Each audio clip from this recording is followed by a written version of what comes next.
Bienvenue dans Film et Série Recap. Nous allons aujourd'hui voir un film d'animation de 1993, nommé Gun. J'espère que vous apprécierez.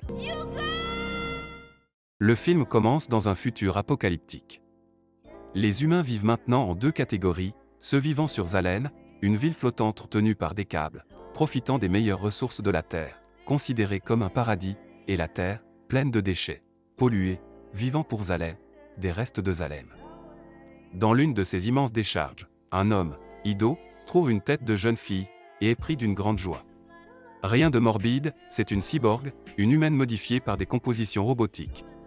Elle est encore en vie, et il la ramène à son atelier. Elle est d'une technologie très avancée, mais malheureusement n'a aucun souvenir. Il répare la jeune fille, lui donne un corps, et un nom. C'est notre protagoniste, Gali. La jeune fille habite désormais chez Ido, un cybernéticien généreux et respecté dans la ville. Les cybernéticiens sont un mélange de médecine et de robotique. Il répare souvent ses patients gratuitement et elle le considère comme son père. Dans ce monde difficile et dangereux où la médecine traditionnelle a disparu, la cybernétique est devenue la norme pour la plupart de la population terrestre. Ido met en garde la jeune fille contre les voleurs d'organes qui sont courants, en particulier pour les vertèbres qui sont difficiles à remplacer.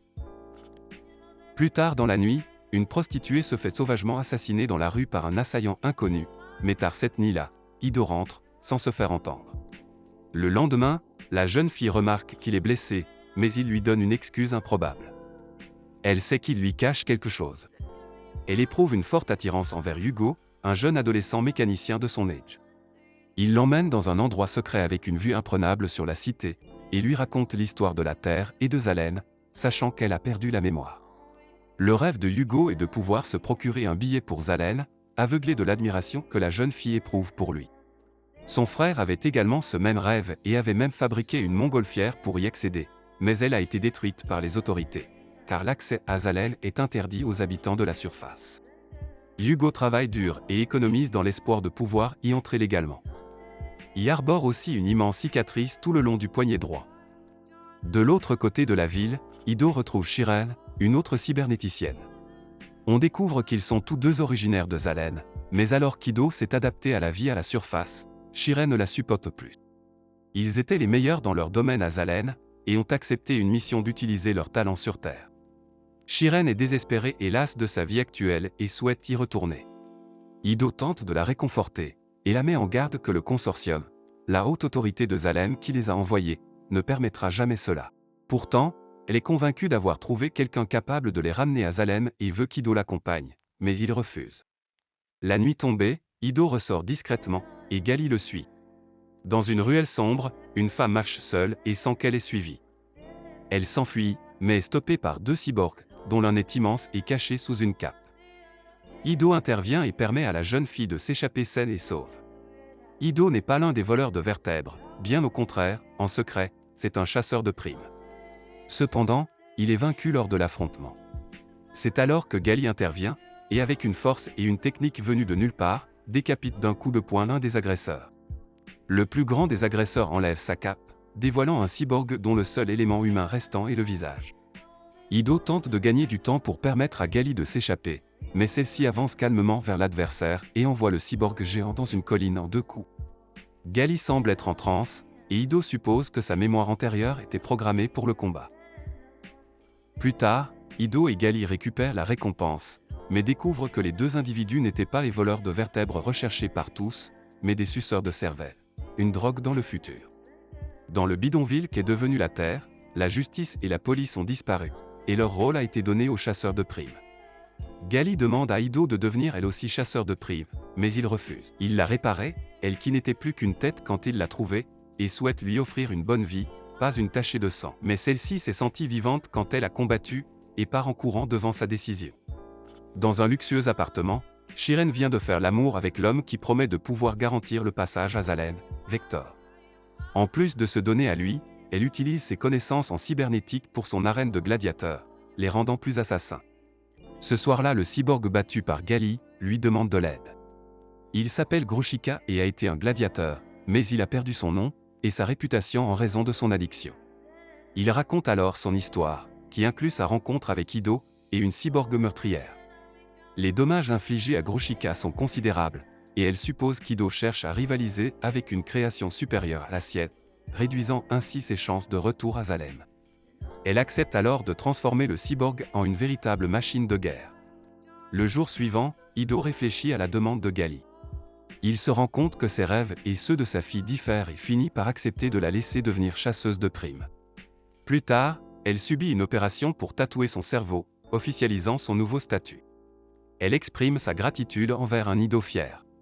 Le soir venu, Ido emmène Gali au bar des chasseurs de primes pour lui faire découvrir leur monde. Cependant, leur arrivée est brutalement interrompue par Grouchika qui cherche à se venger. Ayant été réparé par Shiren, le cyborg est désormais encore plus imposant et agressif qu'avant. Il tue le chien de Gali pour la provoquer, laissant la jeune fille sous le choc et incapable de réagir. Malgré la demande d'aide d'Ido, les autres chasseurs de primes sont figés par la peur. Alors, Gali se relève, couverte du sang de son animal de compagnie, et dessine des marques de guerre sur son visage. Elle est bien décidée à finir Grouchika pour de bon cette fois-ci. À l'autre bout de la ville, dans une ruelle sombre, les deux voleurs de vertèbres ont fait une nouvelle victime. L'un des voleurs se démasque, c'est Hugo. Pour pouvoir se payer son entrée à Zalen, il est prêt à tout. Seuls tous les deux contre le cyborg, Shiren apparaît soudainement. Elle s'est déclarée ennemie d'Ido depuis qu'il a refusé de la suivre dans son projet de retourner sur Zalem. Elle ne veut pas se faire dépasser par Ido et sa création, et est venue s'assurer que Gali soit détruite. Le combat commence et Grouchika utilise maintenant des tentacules gigantesques et très tranchantes pour attaquer Gali. Celle-ci a du mal à les éviter car elles ont une grande portée et sont très rapides. Malgré cela, Gali ne se décourage pas et en utilisant son ultra instinct, elle débloque une technique redoutable qui rend son poing aussi puissant qu'un boulet de canon. Elle commence par désarmer son adversaire avant de le finir en le coupant en deux d'un seul coup. Le cyborg explose. Shiren, devant sa défaite, montre son désespoir. Elle aussi est prête à tout pour retourner à Zalem. Ido et Gali s'en vont. Celui-ci la congratule, maintenant rassuré sur sa capacité à se défendre seule, ainsi que son futur dans ce monde horrible, mais aussi en tant que chasseuse de primes. Durant une autre nuit, Hugo poursuit son dangereux périple en tant que voleur de colonnes vertébrales dans une partie éloignée de la ville, mais il est interrompu dans sa fuite par Vector, un homme d'affaires puissant de la ville qui a la réputation de pouvoir garantir le passage à Zalen, moyennant une somme exorbitante. Vector tue le cyborg dont la moelle a été volée, contre l'avis de Hugo, et emmène ce dernier dans son bureau où il lui sert de l'alcool et lui propose une association plutôt que de l'envoyer sur Zalem. Il connaît l'activité illégale de Hugo et lui a vendu le rêve de passage à Zalem il y a 3 ans. Aujourd'hui, Hugo est désormais proche des 10 millions nécessaires pour acheter le billet. Hugo refuse, étant convaincu qu'il atteindra bientôt la somme nécessaire et ne veut rien d'autre que cela. Il ramène Hugo chez lui après l'avoir rendu ivre. Gali, qui s'inquiétait de ne pas voir Hugo revenir, est présente sur place. Instinctivement, elle ne fait pas confiance à Vector. Hugo lui explique sa relation avec l'homme. Gali décide de l'aider à réunir la somme manquante pour acheter son billet pour Zalem. Les choses tournent mal pourtant. Alors que Gali passe ses nuits à chasser les criminels et à économiser chaque sou, Hugo continue en secret le vol de vertèbres. Un soir, il est attrapé par un chasseur de primes. Son partenaire meurt dans l'attaque, mais permet à Hugo de s'enfuir. Malheureusement pour lui, maintenant son identité est maintenant découverte. Hugo contacte Vector pour demander de l'aide. Il lui ordonne de venir à son bureau avec son argent. Son départ devra se faire au plus vite. Shiren, toujours aux côtés de Vector, pour obtenir elle aussi son pass, est ordonnée par celui-ci de ramener Gali, dont les capacités hors du commun lui sont arrivées à l'oreille. Il souhaite la faire combattre en tant que gladiateur, et compte faire pression en utilisant la situation de Hugo. Du côté de Gali et Ido, l'AVI de recherche de Hugo est maintenant publique pour vol et meurtre. Sa tête est mise à prix, à un fort montant. Il est désormais l'homme le plus recherché de la ville. Gali se presse pour le retrouver au plus vite, suivi discrètement par Shiren. Elle le retrouve dans son endroit préféré. Elle le prévient de sa situation. Il assure qu'il n'a tué personne, et qu'il a confiance en Vector. Il est obstiné, et demande à Gali de s'en aller pour la protéger. Elle lui déclare son amour, et après un petit pushing, il lui confesse aussi son amour, et les deux échangent un baiser. Je ressens la même chose que toi. Je t'aime aussi. Cachés dehors, Shiren les entend, et sourit devant la pureté des deux adolescents. Gali demande à Hugo de lui expliquer l'immense cicatrice qu'il a sur la poignée. Il lui raconte que sa main droite est en réalité la main de son grand frère. À la disparition de leurs parents, lui et sa femme se sont occupés de lui. Ils étaient heureux. Son frère était ingénieur, et le rêve de Zalem était le sien. Il a créé en secret un ballon pour atteindre la cité, malgré que ce type d'engin soit interdit. Le jour des 10 ans de Hugo, un chasseur de primes est venu. Sa femme l'avait dénoncé pour la récompense. Le chasseur de primes, un cyborg samouraï, a détruit le ballon et a tué son frère, le coupant en morceaux dont Hugo s'est emparé de la main. Il se les ensuite transplantés, voulant accomplir son rêve et enfin redevenir heureux, à Zalem. Gali ressent de la compassion pour Hugo et peut comprendre son histoire, mais elle peut aussi s'identifier à l'expérience de sa belle-sœur, qui aimait quelqu'un qui avait les yeux rivés sur son rêve, oubliant tout le reste. Cette jalousie malsaine a créé une distance, puis une haine entre eux. Dehors, Shiren comprend également cette situation. Hugo rit en entendant cela et lui demande si elle va le tuer parce qu'il rêve de Zalem. Gali répond que c'est le contraire et qu'elle va l'aider. Elle ira déposer le reste de l'argent chez Vector pour qu'il l'envoie à Zalem. Contrairement à sa belle-sœur, elle ne laissera pas un rêve la séparer de l'homme qu'elle aime. Elle lui donne tout son argent et l'enverra sur Zalem, puis le rejoindra plus tard. Les adolescents font réfléchir Shiren à l'extérieur de leur cachette. Elle est Nido, et l'avait suivi dans son rêve d'aider la planète en quittant Zalem, mais avait fini par le haïr quand son rêve était devenu plus important qu'elle. Les paroles de Gali l'ont éclairée sur ce qu'elle souhaite vraiment. Plus tard, Hugo revient à la planque avec le reste de l'argent. Ça y est, il touche enfin au but. Derrière lui pourtant, un chasseur l'a retrouvé. Gali entend un cri à l'extérieur. Elle sort paniquée et voit à terre le corps ensanglanté de Hugo.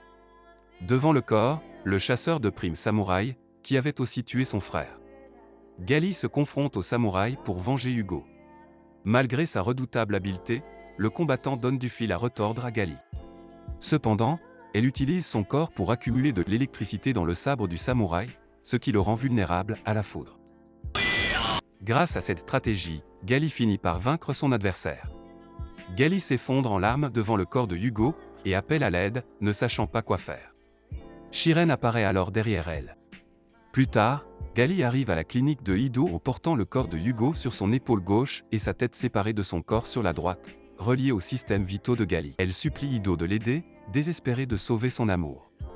Après une opération longue et difficile, Ido parvient à sauver Hugo, qui survivra à ses blessures. Il félicite Gali pour son esprit vif qui a permis de sauver Hugo. Elle lui raconte ce qui s'est passé cette nuit-là, y compris l'action de Shiren. Ido est heureux de voir que sa vieille amie utilise ses compétences pour faire le bien. Il lui révèle qu'il vient de Zalem et que Vector leur a menti. À leur insu, Hugo les entend. Zalem n'accepte personne sauf pour les exploiter, et il ne serait jamais parti. À ces mots, Hugo se réveille et s'enfuit. Gali part à sa poursuite, et Ido, dégoûté par les mensonges de Vector, décide de lui rendre une petite visite. Pendant ce temps, dans le bureau de Vector, Shiren fait son rapport. Elle ment à Vector lui disant que Hugo est mort, et que Gali a disparu, avec tout l'argent. Elle lui annonce aussi l'arrêt de leur association. La cybernéticienne ne voulant plus travailler pour lui, pour ses gladiateurs, ou pour rentrer à Zalem. Avant de partir, Vector lui annonce qu'elle a finalement son billet pour Zalem. Plus tard, Ido force l'arrêt de son bureau et passe Vector à tabac pour tous ses mensonges, mais ce dernier ne montre aucun remords. Pendant l'altercation, Ido découvre sur le sol une des boucles d'oreilles de Shiren. Lorsqu'il oblige Vector à lui dire où elle se trouve, ce dernier pointe une pyramide de draps. En dessous se trouvent des bocaux contenant des organes humains, ceux de Shiren. C'est ainsi que Vector envoie les gens sur Zalem. Après avoir découvert l'horrible vérité sur Vector, Ido est attaqué par l'un de ses gladiateurs. Cependant, avec l'aide de sa massue robotisée, il parvient à le vaincre et l'un des membres du gladiateur traverse Vector, le tuant sur le coup. Gali continue sa recherche de Hugo quand elle entend une alerte signalant la présence d'une personne sur les câbles reliant Zalem. C'est Hugo, et on voit désormais son nouveau corps. Il n'a maintenant plus que la tête humaine, son corps étant totalement cybernétique. Il marche avec un air délirant vers Zalem qu'il voulait tant atteindre, grâce à la force de son nouveau corps robotique. Cependant, les câbles de Zalem sont protégés contre toute intrusion grâce à d'immenses hélices qui les parcourent tout le long. Une première fonce sur Hugo qui essaie de l'éviter, mais malheureusement, il est touché. Gali se précipite au péril de sa vie, rattraper Hugo dont les 2 pieds ont été endommagés par les protections, maintenant rampant le long du câble. Il est proche. Elle le rattrape, ils sont tous les deux à des kilomètres dans le ciel. Elle lui demande de descendre, mais lui explique quelle serait la vie à Salem. Gali implore Hugo de descendre, mais ce dernier est persuadé que sa vie ne peut être qu'à Salem. Elle lui explique que ce qu'il recherche n'est pas Salem, mais un mode de vie différent, et qu'ils peuvent l'atteindre ensemble. On pourrait être heureux ensemble. C'est un rêve facile à réaliser. Il est d'accord, et souhaite descendre pour rester avec elle, ce qui remplit la fille de joie. C'est alors qu'une des hélices descend à toute vitesse, et frappe Hugo. Gali parvient à le rattraper.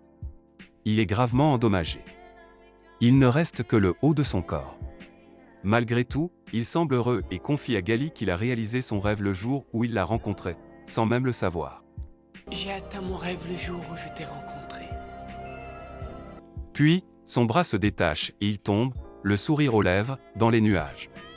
Gali n'a plus la force que de le pleurer.